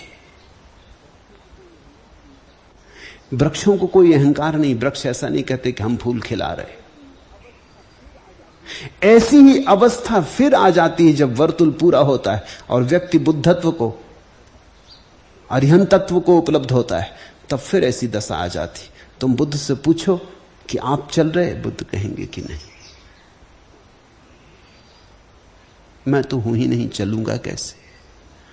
वही चल रहा है जो सब में चल रहा है, जो फूल की तरह खिल रहा है, जो धार की नदी की तरह बह रहा है, जो पक्षी की तरह आकाश में उड़ रहा है, जो आकाश की तरह फैलता चला गया अनंत तक, वही चल रहा है। पूछो बुद्ध से आप बोल रहे हैं, वो कहेंगे कि नहीं, वही बोल रहा है। हम तो बांस की पोंगरी कबीर ने कहा, वो जो गाता है उसे हम प्रकट कर देते, मार्ग दे देते, रुकावट नहीं डालते। हम तो निमित्त मात्र। वर्तमान ज्ञानी वर्तमान के क्षण में जिसका साक्षी जगा हुआ है। तुम देखो, चाहो तो इसे अभी देख सकते हो, कोई रुकावट नहीं है। तुम साक्षी होकर अभी देख सकते हो। चीजें तो चलती रहेंगी। शरीर है तो भूख लगेगी, शरीर है तो प्यास लगेगी, धूप पड़ेगी तो गर्मी लगेगी, शीत बढ़ जाएगी तो सर्दी लगेगी, भोजन डाल दोगे शरीर में तो तृप्ति हो जाएगी, गर्म कपड़े पहन लोगे शीत मिट जाएगी, धूप से हट के छाया में बैठ जाओगे धूप मिट जाएगी। कर्म तो जारी रहेगा, सिर्फ करता नहीं रह जाएगा भीतर। तुम ऐसा ना कहोगे कि मैं परेशान हो रहा, कि मैं पीड़ित हो रहा, कि मुझे भूख लगी। तुम इतना ही कहोगे अब शरीर को भूख लगी, अब चलो इसे कुछ दें। और शरीर को भूख लगी, इसमें तुम्हारा कुछ भी हाथ नहीं है। प्रकृति ही शरीर में भूखी हो रही है। और अगर धूप में बैठ के शरीर को धूप लग रही तो परमात्मा ही तप रहा है, तुम्हारा इसमें क्या है। अब अगर तुम जबरदस्ती बिठा के इसको धूप में तपाओ तो ये अहंकार का लौटना हो गया। तुम कहो कि हम तो तपाएंगे क्योंकि हम त्यागी, तपाएंगे नहीं तो तपश्चर्या कैसे होगी, तो हम तो बैठ के तपाएंगे। तो तुम नियंत्रण की तरह बीच में आ गए। तब जो हो रहा था तुमने उसे होने ना दिया। अगर तुम स्वभावता होने देते तो शरीर खुद ही उठता। तुम इसे करके देखो, तुम इसमें जरा बह के देखो, तुम चकित हो जाओगे। तुम धूप में बैठे हो, धूप लग रही, तुम सिर्फ देखते रहो, तुम अचानक देखोगे शरीर उठ के खड़ा हो गया, शरीर चला छाया की तरफ।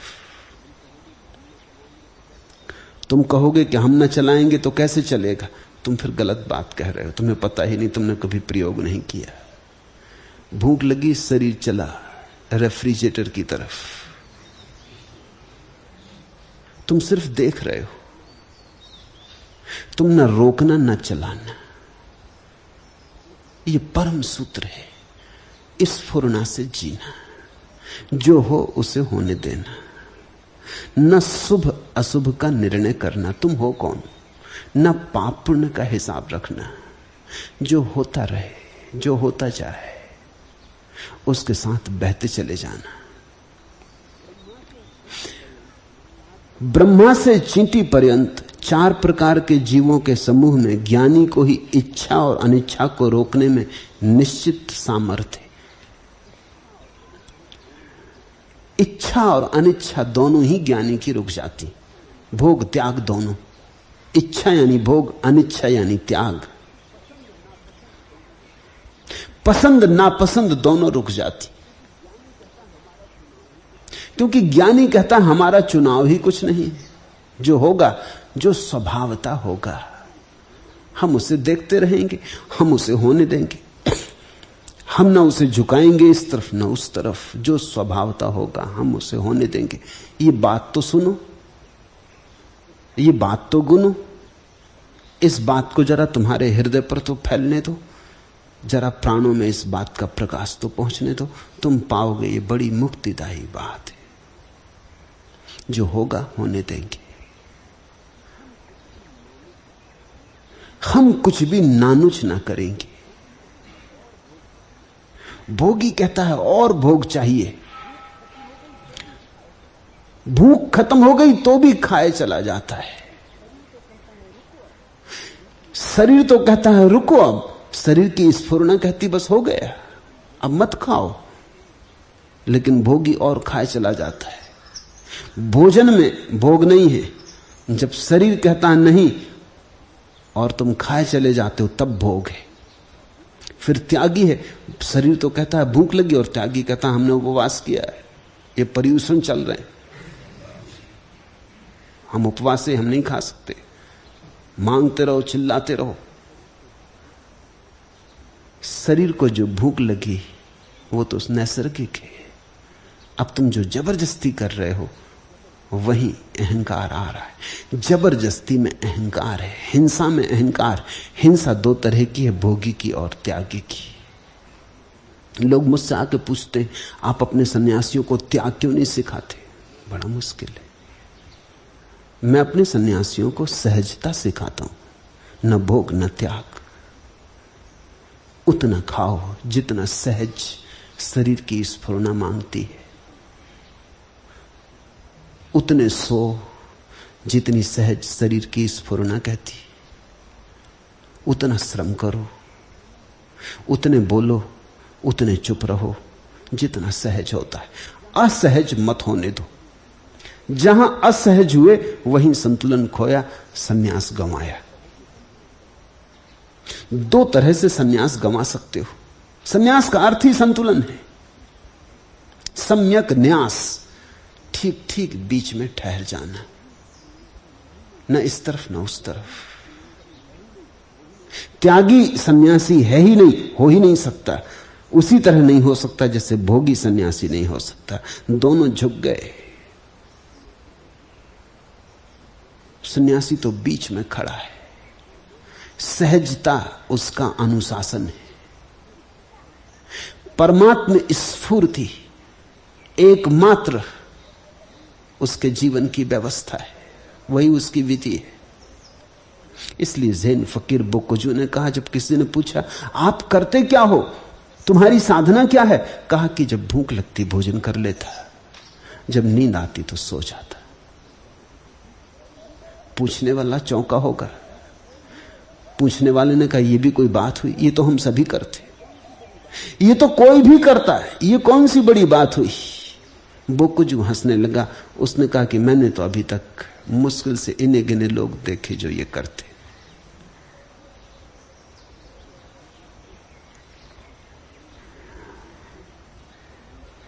जब भूख लगती तब तुम खाते नहीं या ज्यादा खा लेते हो।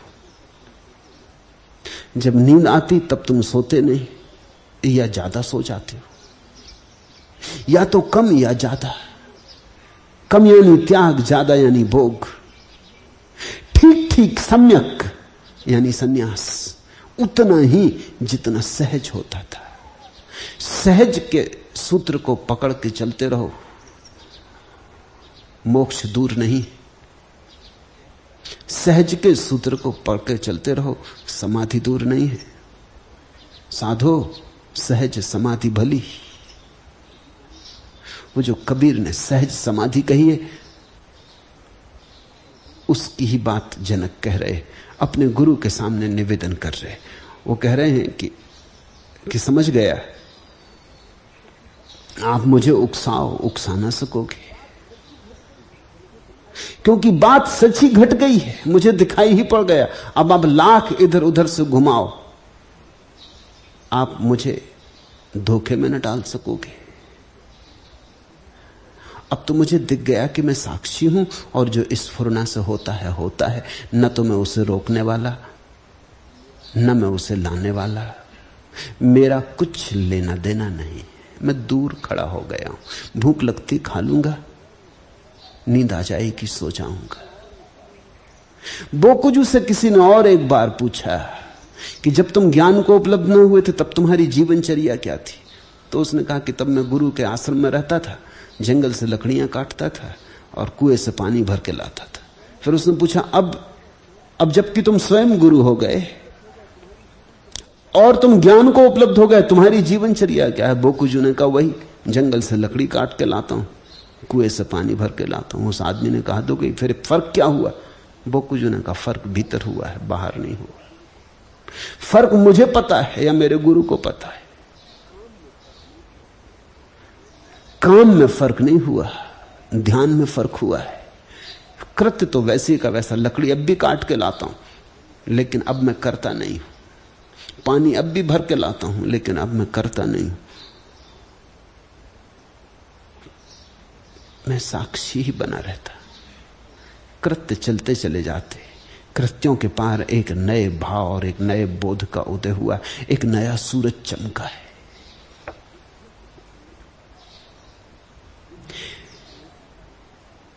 विज्ञस्य एव इच्छा अनिच्छा विवर्जने ही सामर्थ्यम।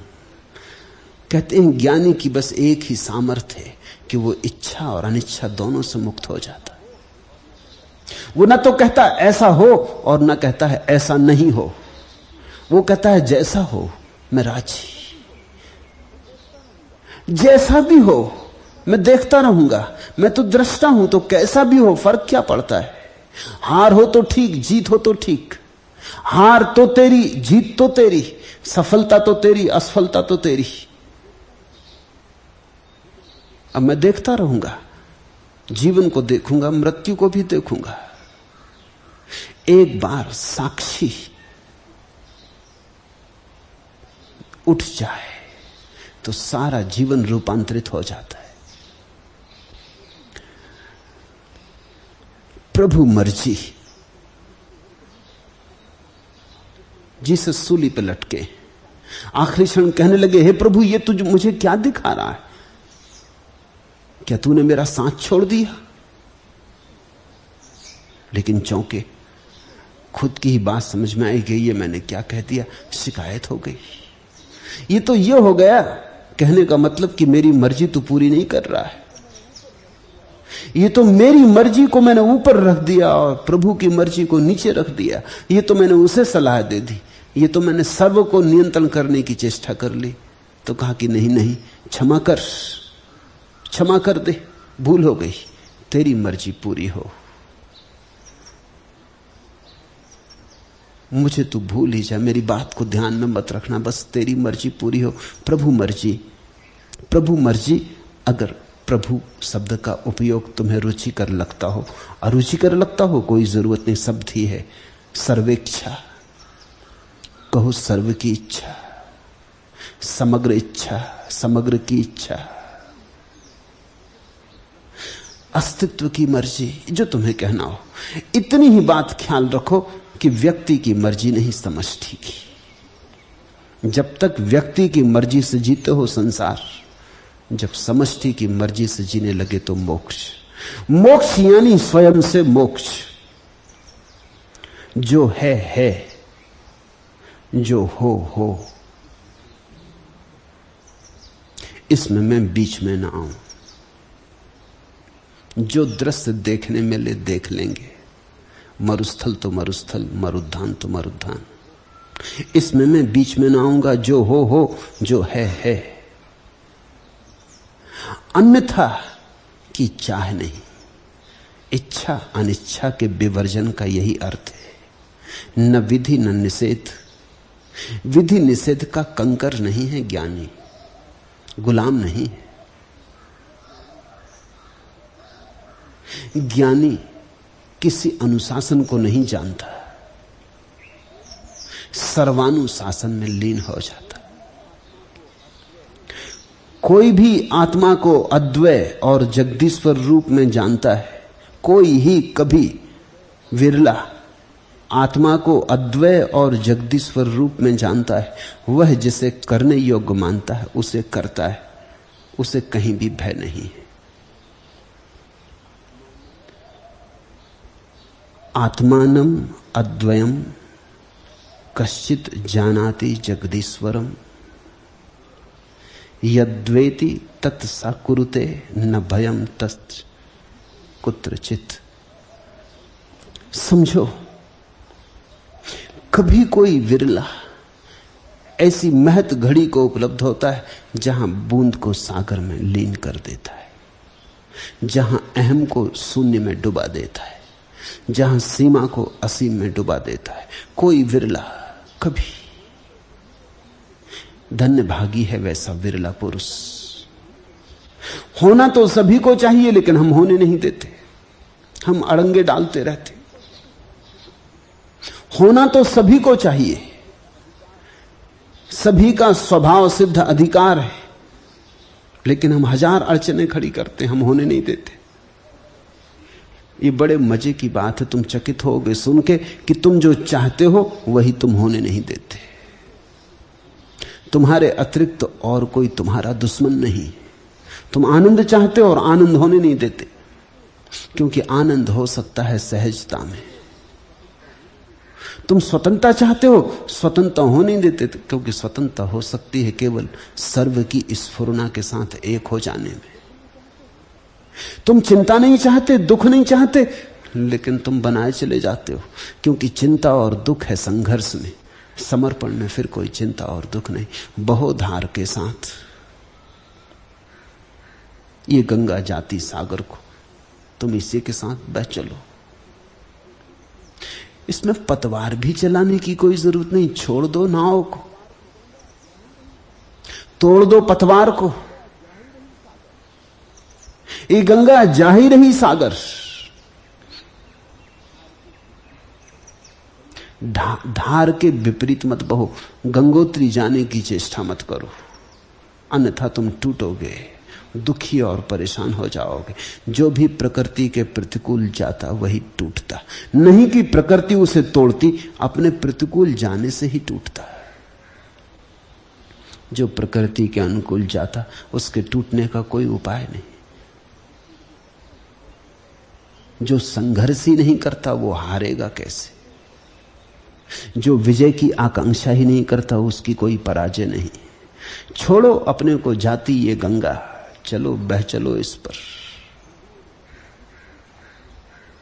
हिंदुओं ने अपने सारे तीर्थ नदियों के किनारे बनाए, बहुत कारणों में एक कारण यह भी है ताकि नदी सामने रहे, बहती सागर की तरफ जाती नदी का स्मरण रहे, और ये भाव कभी ना भूले कि हमें अपने को छोड़ देना नदी की भांति।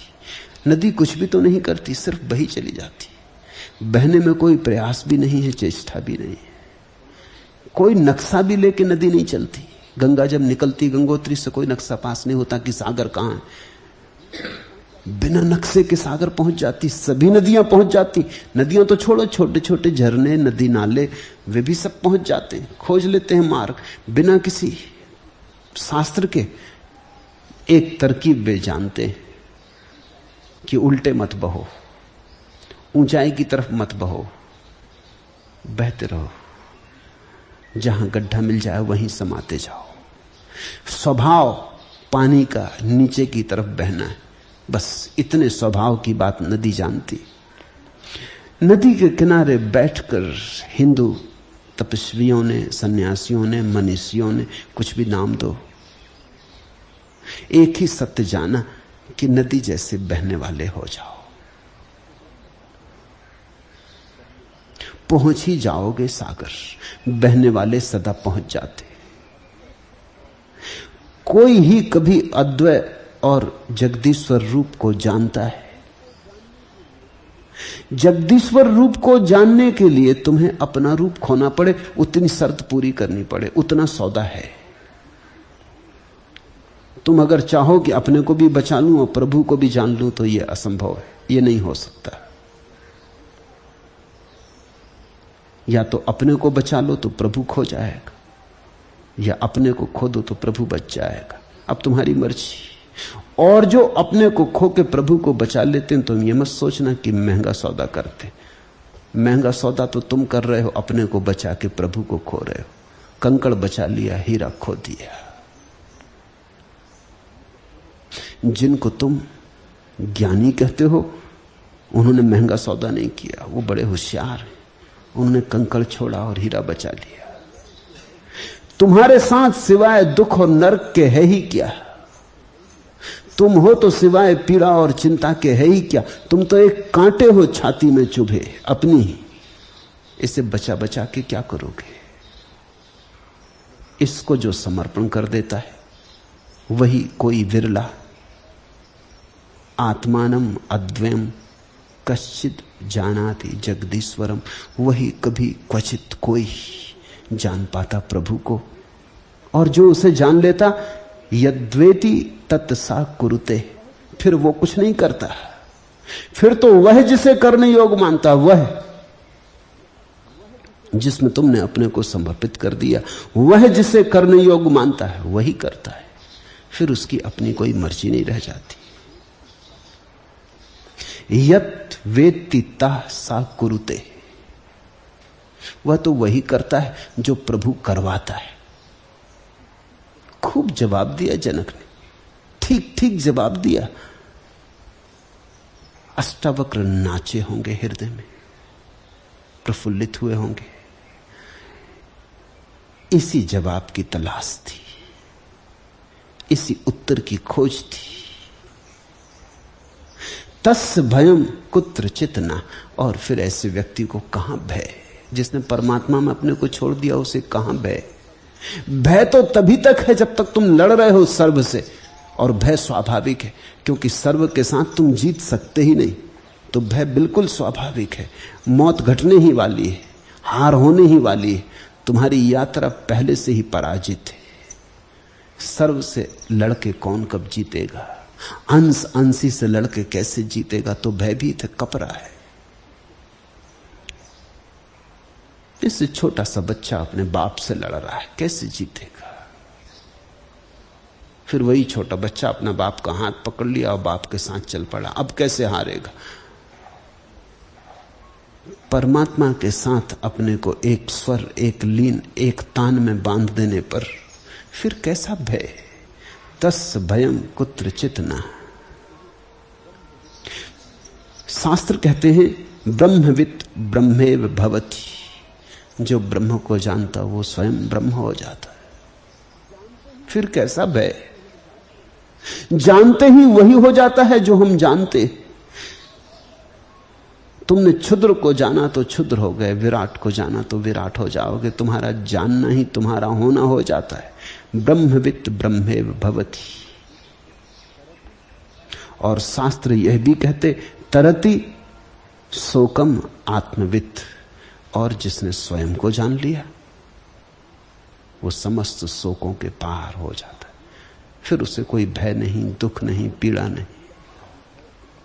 सब दुख, सब पीड़ा, सब भय, सब नरक अहंकार केंद्रित है। अहंकार के बिना ये सब ऐसे ही बिखर जाता है, जैसे ताश के पत्ते हवा के एक झोंके में गिर जाते। ज्ञान का जरा सा झोंका, साक्षी भाव की जरा सी हवा, और सब पत्ते बिखर जाते। जनक ने सीधा सीधा उत्तर नहीं दिया, सीधा सीधा उत्तर चाहा भी न गया था। जनक ने तो उत्तर भी बड़ा निर्वैयक्तिक दिया और दूर खड़े होकर दिया, जैसे कुछ परीक्षा उनकी नहीं हो रही। क्योंकि जब तुम्हें ख्याल हो जाए कि तुम्हारी परीक्षा हो रही तो तनाव हो जाता, तनाव हो जाता तो जनक परीक्षा में असफल हो जाते, बेचैन हो जाते बचाने को, सिद्ध करने को, तो गड़बड़ हो जाती। वो जरा भी बेचैन नहीं, जरा भी चिंता नहीं। वो दूर खड़े होकर ऐसे देख लिए जैसे परीक्षा किसी और की हो रही, जैसे जनक को कुछ लेना देना नहीं। अनेक मित्रों ने प्रश्न पूछे कि गुरु परीक्षा क्यों लेता? क्या गुरु को इतनी सामर्थ्य नहीं है कि वो देख ले कि वस्तुतः शिष्य को हुआ या नहीं? गुरु तो सब जानता है, फिर परीक्षा क्यों लेता है? परीक्षा सिर्फ परीक्षा ही नहीं है, परीक्षा आगे की प्रगति का उपाय भी है। ये जो प्रश्न पूछे अष्टावक्र ने, ये सिर्फ परीक्षा ही नहीं, परीक्षा का तो मतलब होता अब तक जो जाना उसको कसना है। अगर ये सिर्फ परीक्षा ही होते तो व्यर्थ थे। अब तक जो जाना वो तो अष्टावक्र को भी दिखाई पड़ रहा है, उसकी कोई परीक्षा नहीं है। लेकिन अब तक जो जाना उसके संबंध में प्रश्न उठा के अब जो प्रतिक्रिया भविष्य में ये जनक करेगा वो आगे की प्रगति बनेगी। तो परीक्षा दोहरी है अतीत के संबंध में, मगर वो गौण है, उसका कोई बहुत मूल्य नहीं। ये तो अष्टावक्र भी जान सकते हैं, सीधा ही जान रहे हैं कि क्या हुआ है। लेकिन जो हुआ है उसके संबंध में पूछ के जनक जो प्रतिक्रिया करेगा, जो उत्तर देगा, उससे आगे के द्वार खुलेंगे। दोनों संभावनाएं। अगर जनक गलत उत्तर दे तो पीछे के द्वार बंद हो सकते, जो खुलते खुलते थे वो फिर बंद हो सकते, और अगर ठीक ठीक उत्तर दे तो जो द्वार खुले थे वो तो खुले ही रहेंगे, और भी द्वार हैं वे भी खुल जाएंगे। सब निर्भर करेगा जनक के उत्तर पर। गुरु के सामने जनक का अब तक जो घटा है वो तो साफ है, लेकिन जो घटेगा वो तो किसी के लिए भी साफ नहीं। जो घटेगा वो तो अभी घटा नहीं है। भविष्य तो अभी शून्य में, निराकार में, अभी उसने आकार नहीं लिया। अतीत का तो सब पता है, अतीत का तो पता अष्टावक्र को जनक से भी ज्यादा है। जनक जितना अपने संबंध में बता सकेंगे, अष्टावक्र उससे ज्यादा देख सकते हैं। अष्टावक्र की दृष्टि निश्चित ज्यादा स्थिर और ज्यादा गहरी, वो तो भीतर तक झांक के देख लेंगे, उसका कोई सवाल भी नहीं। अतीत से कुछ बड़ा सवाल नहीं है, सवाल है भविष्य से। भविष्य का कुछ पता नहीं, एक क्षण बाद क्या होगा कुछ नहीं कहा जा सकता, क्योंकि जीवन यंत्रवत नहीं है, जीवन परम स्वतंत्रता है। होते होते बात रुक सकती है, घटते घटते रुक सकती है। आदमी आखिरी क्षण से पहुंच के लौट सकता है। एक आदमी छलांग लगाने जा रहा था, मुझे बचपन में बहुत शौक था नदी पर ऊंचाई से कूदने का, जितनी ऊंचाई हो उतना मुझे रस था।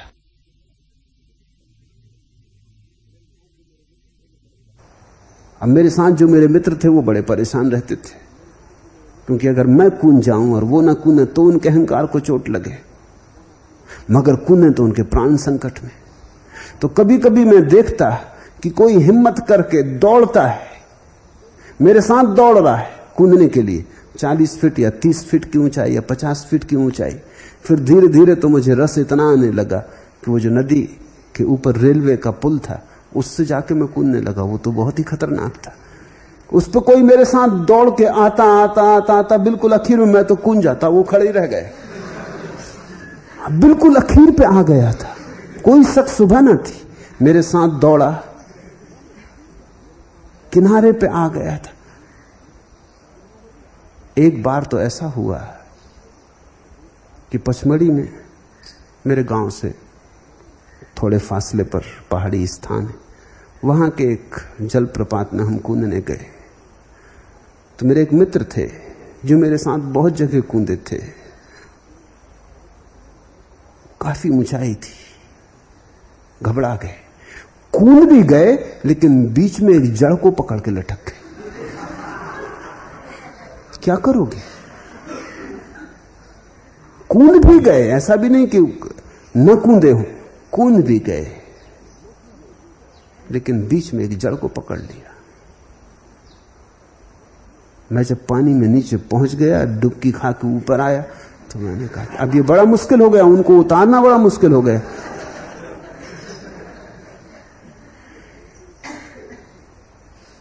जो हो गया है वो तो अष्टावक्र देख सकते हैं, लेकिन जो अभी होने को है उसका कोई उपाय नहीं। भविष्य बिल्कुल निराकार है, हो भी सकता है ना भी हो।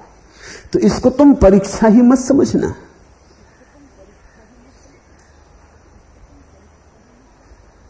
ये परीक्षा से भी ज्यादा, परीक्षा तो है ही, परीक्षा से भी ज्यादा भविष्य की तरफ इंगित है। परीक्षा से भी ज्यादा भविष्य को एक दिशा में लाने का उपाय है, भविष्य को एक रूप देने का उपाय है, भविष्य को जन्म देने का उपाय है। और जनक ने जो उत्तर दिए वो निश्चित ही साफ कहते हैं कि छलांग हो गई और होती रहेगी। जनक के उत्तर ने साफ कर दिया कि परीक्षा में तो वो पूरे उतरे, भविष्य की तरफ भी यात्रा साफ हो गई, नए द्वार खुल गए। गुरु जो भी करता है ठीक ही करता है। तुम्हारे मन में ऐसे प्रश्न उठे कि क्या गुरु में इतनी सामर्थ्य नहीं कि वो जान ले? ऐसा प्रश्न अगर जनक के मन में भी उठता तो जनक चूक जाते। वो ये खुद भी कह सकते थे कि गुरुदेव आप तो सर्व ज्ञाता हैं, आप और मेरी परीक्षा लेते हैं। अरे आप तो आंख खोल के देख लो मुझ में, तो आप खुद ही पता चल जाएगा। नहीं, जनक ने वो भी ना कहा, क्योंकि अगर गुरु परीक्षा लेते हैं तो परीक्षा में भी कोई राज होगा, कोई राज होगा जिसका जनक को भी पता ही नहीं। जनक ने चुपचाप परीक्षा स्वीकार कर ली। गुरु जितनी परीक्षाएं खड़ी करे स्वीकार कर लेने में ही सार है, क्योंकि तुम जितना समझ सकते हो उतना ही तुम्हें समझाया जा सकता है। कुछ है जो तुम्हें कराया जाएगा। ये परीक्षा तो एक सिचुएशन, एक स्थिति थी। गुरु ने तो एक स्थिति पैदा की। इस स्थिति में कैसा जनक प्रत्युत्तर लाते, क्या प्रतिध्वनि होती है उनके भीतर, उस प्रतिध्वनि का एक मौका दिया। इससे अतीत का तो पता चल ही जाएगा, वो तो बिना इसके भी पता चल जाता है, लेकिन इससे भविष्य भी सुनिश्चित होगा। एक रेखा निर्मित होगी, आयाम साफ होगा।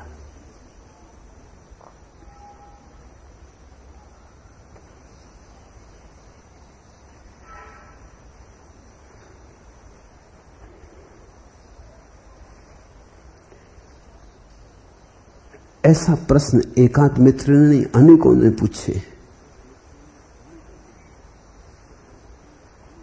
मैंने उनके उत्तर अब तक नहीं दिए थे, क्योंकि मैं चाहता था जनक का उत्तर पहले तुम सुन लो।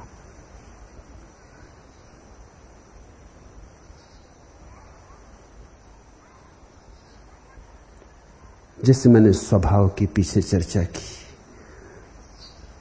एक मित्र ने आके कहा कि आपने ऐसी बात की कि कहीं स्वभाव दुखी ना हो जाए। मैंने कहा दुखी हो जाए तो हुए अनुत्तीर्ण कि कहीं स्वभाव समझे ना और नाराज ना हो जाए, क्रुद्ध ना हो जाए।